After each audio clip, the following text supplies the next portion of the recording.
Friends, ఇప్పటి వరకు అధికారిక ఫైళ్లలోనే పరిమితమై కొద్దిమందికే తెలిసిన సమాచారం ఇప్పుడు నెమ్మదిగా బయటకు వస్తుంది. గత 72 గంటల్లో భారతదేశ తూర్పు సరిహద్దు ప్రాంతంలో కొన్ని కీలక కదలికలు చోటు చేసుకున్నాయి. ఇవి సాధారణ ప్రజల దృష్టికి రాలేదు, కానీ వాటి సంఖ్య, ప్రదేశం మరియు సమయం ఇవన్నీ చాలా ముఖ్యమైనవి. ఈ పరిణామాల నేపథ్యంలో భారత్ బంగ్లాదేశ్ సంబంధాలు ప్రస్తుతం ఒక సున్నితమైన మలుపు వద్ద నిలిచాయి. అక్కడి నుండి కేవలం దూరాలు పెరుగుతున్నట్లు మాత్రమే కనిపిస్తుంది. అయితే ఈ మార్పులు భవిష్యత్ రాజకీయ భద్రతా పరిణామాలపై ప్రభావం చూపే అవకాశం ఉంది. ఎందుకంటే నేడు బంగ్లాదేశ్లోని భారత రాయబార కార్యాలయం ముందు కనిపిస్తున్న దృశ్యాలు దిగ్భ్రాంతికరంగా ఉండడమే కాకుండా ఎంతో ఆందోళన కలిగిస్తున్నాయి. పరిస్థితి ఎంతగా దిగజారిందంటే భారత్ బంగ్లాదేశ్లో తన వీసా విభాగాన్ని తాత్కాలికంగా మూసివేసింది. అంటే ఇప్పుడు కొత్త వీసాతో ఏ బంగ్లాదేశీయుడు చట్టబద్ధంగా భారత్కు రాలేరు. అక్కడ భారత రాయబార కార్యాలయం బయట భారీ నిరసనలు జరుగుతున్నాయి. ప్రజల చేతుల్లో భారత్ వ్యతిరేక పోస్టర్లు పట్టుకుని నిలబడ్డారు. ఒక పోస్టర్పై అయితే ban state force backed by India అని రాసి ఉంది. అసలు భారత్ అక్కడ ఏ స్టేట్ ఫోర్స్కు మద్దతు ఇస్తుంది? ఈ నిరసనలు ఎటువంటి ఆధారాలు లేకుండా కేవలం భావోద్వేగాలను రెచ్చగొట్టడానికి మాత్రమే జరుగుతున్నాయి. అయితే పరిస్థితిని గమనించిన భారత ప్రభుత్వం బంగ్లాదేశ్ రాయబారిని పిలిపించింది. మా ఎంబసీ భద్రతా ప్రమాదంలో ఉంది, దానిని నిర్ధారించడం మీ బాధ్యత అని ఖచ్చితంగా చెప్పింది. దీని తర్వాత అక్కడ కొన్ని భద్రతా బలగాలను మోహరించినప్పటికీ వాతావరణం ఇంకా ఉద్రిక్తంగానే ఉంది. బంగ్లాదేశ్ రాజకీయాల్లో భారత్ ఎక్కువగా జోక్యం చేసుకుంటుందనే కథనాన్ని అక్కడ సృష్టించారు. అయితే షేక్ హసీనా భారత్కు వచ్చిన తర్వాత అక్కడి కొన్ని వర్గాలు మరియు పాకిస్తాన్ ప్రోపగండా యంత్రాంగం కలిసి భారత్ ఒక నియంతకు ఆశ్రయం కల్పిస్తుందని ఉద్దేశపూర్వకంగా ప్రచారం చేయడం మొదలుపెట్టాయి. సో ఇక్కడ అన్నిటికంటే ఆశ్చర్యకరమైన విషయం ఏమిటి అంటే ఇప్పుడు బంగ్లాదేశ్ యువత మరియు అక్కడి కొందరి నాయకులు భారత ఈశాన్య రాష్ట్రాలైన 7 సిస్టర్స్ గురించి వింత వింత వాదనలు చేస్తున్నారు. నేషనల్ సిటిజన్ పార్టీ నాయకుడు హస్నత్ అబ్దుల్లా వంటి వారు సోషల్ మీడియాలో బహిరంగంగానే భారత్ నుండి నార్త్ ఈస్ట్ను వేరు చేయాలి అని అంటున్నారు. అయితే ఒక్కసారి ప్రశాంతంగా ఆలోచించండి. బంగ్లాదేశ్ సైన్యం నిజంగా భారత్ను సవాల్ చేసేంత శక్తి కలిగి ఉందా? ఖచ్చితంగా కాదు. అలాగే భారత్ నార్త్ ఈస్ట్ ప్రాంతం ప్రజలు బంగ్లాదేశ్తో కలవాలనుకుంటున్నారా? అస్సలు లేదు. అక్కడి ప్రజలు ముఖ్యంగా అక్రమ చొరబాట్లకు తీవ్రంగా వ్యతిరేకంగా ఉన్నారు. అయినా ఈ అంశాలను ముందుకు తెచ్చి మాట్లాడడం కేవలం రాజకీయ పాపులారిటీ కోసం, అలాగే ప్రజల దృష్టిని అసలు సమస్యల నుంచి మళ్లించడానికే జరుగుతుంది. వాస్తవం ఏమిటి అంటే భారత్ ఎప్పుడు ఒక పెద్దన్నల బంగ్లాదేశ్కు సహాయం చేస్తూనే ఉంది. అది సహజ విపత్తుల సమయంలో కావచ్చు, అవసరమైనప్పుడు బియ్యం సరఫరా రూపంలో కావచ్చు. అంతేకాదు, బంగ్లాదేశ్కు వెళ్లే ప్రధాన నదుల నీరు కూడా భారతదేశం గుండా వెళ్లే ప్రవాహంపైనే ఆధారపడి ఉంటుంది. కానీ ఇంత జరిగినా అక్కడి ప్రజలలో ఒక భాగం పూర్తిగా బ్రెయిన్ వాష్ అయిపోయింది. ఫ్రెండ్స్, బంగ్లాదేశ్ ప్రస్తుత పరిస్థితులను చూస్తుంటే ప్రతి భారతీయుడి మనసులో ఒకే ప్రశ్న ఉంది. అదేంటంటే బంగ్లాదేశ్ ఇంతగా రెచ్చిపోతుంటే భారత్ మౌనంగా కూర్చుంటుందా? మన వైపు నుండి ఎటువంటి చర్య ఉండదా అనే ప్రశ్న అందరి మనసులోనూ ఉంటుంది. అయితే వీటికి సమాధానం ఆల్రెడీ దొరికింది. ఎందుకంటే ఇండియన్ ఆర్మీ ఇప్పుడు రంగంలోకి దిగింది. ఈరోజు వీడియోలో మనం 2 పెద్ద వార్తలను డీకోడ్ చేద్దాం. మొదటిది, మిజోరాం సరిహద్దులో సైన్యం కదలికలు. ఇది పొరుగు దేశంలో ఆందోళన కలిగించింది. రెండవది, హర్యానాలోని రేవారీలో జరిగిన పెద్ద క్లీనప్ ఆపరేషన్. సో ఇప్పుడు ముందుగా సరిహద్దులో మొదలైన ప్రతిచర్య గురించి మాట్లాడుకుందాం. నివేదికల ప్రకారం మిజోరంలో భారత్ బంగ్లాదేశ్ సరిహద్దుకు అతి సమీపంలో భారత్ సైన్యం ఒక కొత్త మిలిటరీ బేస్ని యాక్టివేట్ చేయబోతుంది. ఈ వార్త నిన్న రాత్రే బయటకు వచ్చింది. మన eastern command GOC in C lieutenant general RC Tiwari స్వయంగా గ్రౌండ్ జీరోకు చేరుకున్నారు. ఆయన ఇజ్వాల్ సమీపంలోని తువాంపుయ్ అవుట్పోస్ట్, ఆపై సరిహద్దుకు దగ్గరగా ఉన్న పర్వా మరియు సిల్సూరి వంటి ప్రాంతాలను సందర్శించారు. అయితే ఇప్పుడు ఈ ప్రదేశం ఎందుకంత ప్రత్యేకమో అని అర్థం చేసుకోవడానికి ప్రయత్నిద్దాం. మీరు మ్యాప్ను చూస్తే పర్వా అనే ఈ ప్రదేశం బంగ్లాదేశ్లోని చిట్టగాంగ్ నుండి కేవలం 50 కిలోమీటర్ల దూరంలో ఉంది. అలాగే సిల్సూరి కేవలం 60 కిలోమీటర్ల దూరంలో ఉంది. కానీ ఇక్కడ అసలైన మాస్టర్ స్ట్రోక్ వేరే ఉంది. అదేమిటంటే ఈ కొత్త బేస్ చిట్టగాంగ్కు దగ్గరగా ఉండడమే కాకుండా బంగ్లాదేశ్లోని ఆ సన్నని మార్గం, అంటే వారి చికెన్ నెక్ కారిడార్కు కూడా చాలా దగ్గరగా ఉంది. అంటే భారత్ తన రక్షణతో పాటు వ్యూహాత్మక ఆధిక్యాన్ని సాధించింది.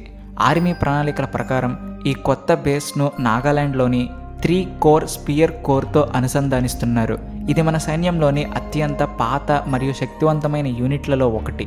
గుర్తు తెచ్చుకోండి, ఒక నెల క్రితమే భారత్ తన సిలిగురి కారిడార్ చికెన్ నెక్ను కాపాడుకోవడానికి దుబ్రి, చోప్రా మరియు కిషన్గంజ్లలో 3 కొత్త గ్యారిసన్లను భారత ప్రభుత్వం ఏర్పాటు చేసింది.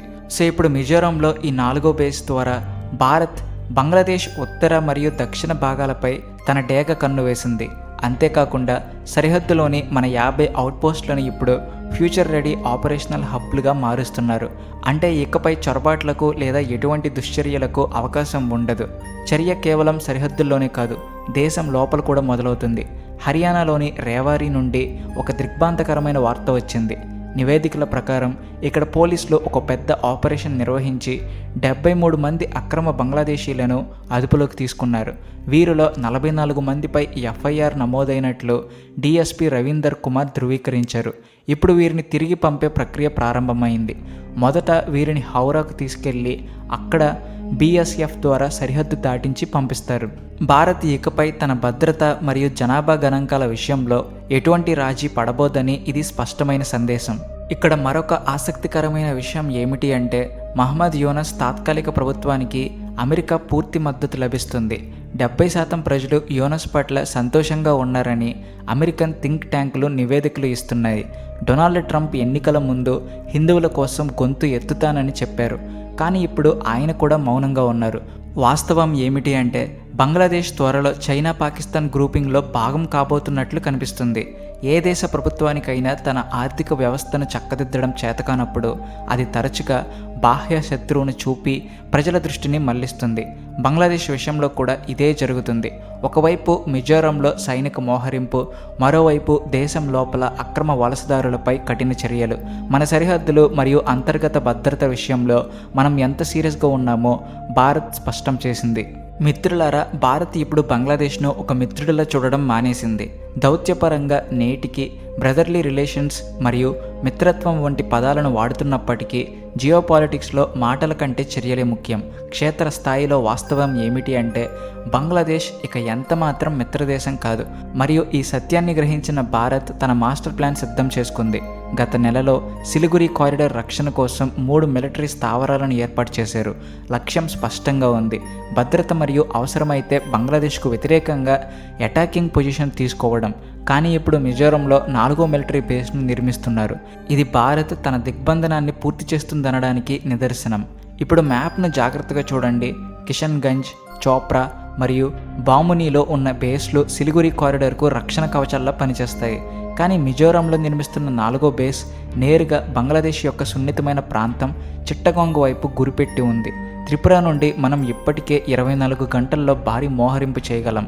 ఒకవైపు మిజోరం, మరొక వైపు త్రిపుర నుండి ఒత్తిడి పెంచితే దానిని మిలిటరీ భాషలో పెన్సర్ మూవ్మెంట్ అంటారు. అంటే శత్రువును కత్తెరల 2 వైపుల నుంచి కత్తిరించడం.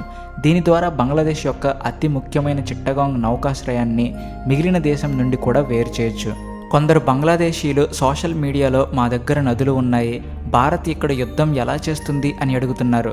వారు బహుశా 1971 చరిత్రను మర్చిపోతున్నారు. ఇదే కష్టమైన భౌగోళిక పరిస్థితులు మరియు నదుల మధ్య భారత్ బంగ్లాదేశ్ను విముక్తం చేసింది. నేడు మన శక్తి ఎన్నో రెట్లు పెరిగింది. మన దగ్గర 2400 కంటే ఎక్కువ BMP-2 సారథ్ ఉభయచర యూనిట్లు ఉన్నాయి. ఇవి భూమి మరియు నీరు రెండిటిపై సమానంగా దాడి చేయగలవు. 2023 అప్గ్రేడేషన్ తర్వాత నదులలో యుద్ధం మాకు పెద్ద సవాల్ కాదు. భారత్ సెక్యూరిటీ డాక్ట్రిన్ మారింది. బంగ్లాదేశ్, చైనా మరియు పాకిస్తాన్తో తన రక్షణ సంబంధాలను పెంచుకోవడం మరియు ఎయిర్ బేస్లను పునరుద్ధరించడం భారత్ను అప్రమత్తం చేసింది. ఇప్పుడు బంగ్లాదేశ్ ఒక మిత్రదేశం కంటే ఒక థ్రెట్ ఫ్యాక్టర్గా మారింది. అక్కడ తీవ్రవాద శక్తులు లేదా జమాతీ ఇస్లామీ ప్రభుత్వం వస్తే సరిహద్దు తీవ్రవాదం, నార్కో ట్రాఫికింగ్ మరియు నకిలీ నోట్ల ముప్పు పెరుగుతుంది. భారత్ విజన్ స్పష్టంగా ఉంది. ఉగ్రదాడి జరిగితే సమాధానం కేవలం సరిహద్దులో మాత్రమే కాదు, ఆ ఉగ్రవాదులు ఎక్కడి నుండి వచ్చారో ఆ క్యాంపులపై ఉంటుంది. దీనిపై బంగ్లాదేశ్ సైన్యం ఏదైనా సాహసం చేయాలని చూస్తే అది పూర్తి స్థాయి యుద్ధానికి దారితీయవచ్చు. సో ఒకవేళ యుద్ధం సంభవిస్తే భారత్ ముందు కొన్ని వ్యూహాత్మక లక్ష్యాలే ఉండవచ్చు. కానీ ప్రశ్న ఏమిటంటే ఇది ఇంత ప్రయోజనకరంగా ఉంటే మనం ఇప్పటి వరకు ఎందుకు ఆగాము? నిజానికి దీని ముందు కొన్ని పెద్ద సవాళ్లు మరియు అడ్డంకులు ఉన్నాయి. అన్నిటికంటే పెద్దది అంతర్జాతీయ ఒత్తిడి. వేరొక దేశ భూభాగాన్ని ఆక్రమించడం యుఎన్ చార్టర్కు విరుద్ధంగా పరిగణించబడుతుంది.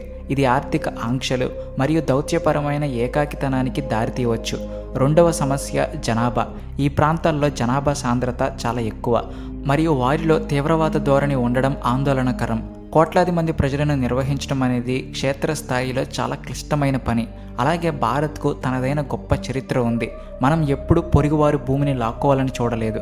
1971లో గెలిచినప్పటికీ మనం ఆ భూభాగాన్ని బంగ్లాదేశ్కే అప్పగించాము. సో ఫ్రెండ్స్, భారత్ తనంతట తాను ఎప్పుడూ యుద్ధాన్ని కోరుకోదు, కానీ ఇప్పుడు అది ఎటువంటి మోసానికైనా సిద్ధంగా ఉండాలనుకుంటుంది. అందుకే భారత్ తన నార్త్ ఈస్ట్ 4 వైపుల నుండి సురక్షితంగా మారుస్తుంది. భవిష్యత్తులో బంగ్లాదేశ్ తనను తాను చైనా లేదా పాకిస్తాన్ చేతిలో పావుగా మారనిస్తే భారత్ తప్పనిసరి పరిస్థితుల్లో భౌగోళికాన్ని మార్చే కఠిన నిర్ణయాలు తీసుకోవాల్సిందే. సో ఫ్రెండ్స్, ఈ మొత్తం పరిణామంపై మీ అభిప్రాయం ఏమిటి? మిజోరంలో ఈ కొత్త బేస్ ఏర్పాటు చేయడం సరైన నిర్ణయమేనా? కామెంట్ సెక్షన్లో తప్పకుండా చెప్పండి. వీడియో నచ్చితే లైక్ చేయండి మరియు ఛానల్ను సబ్స్క్రైబ్ చేయండి. ధన్యవాదాలు. Please like and share and also thanks for watching.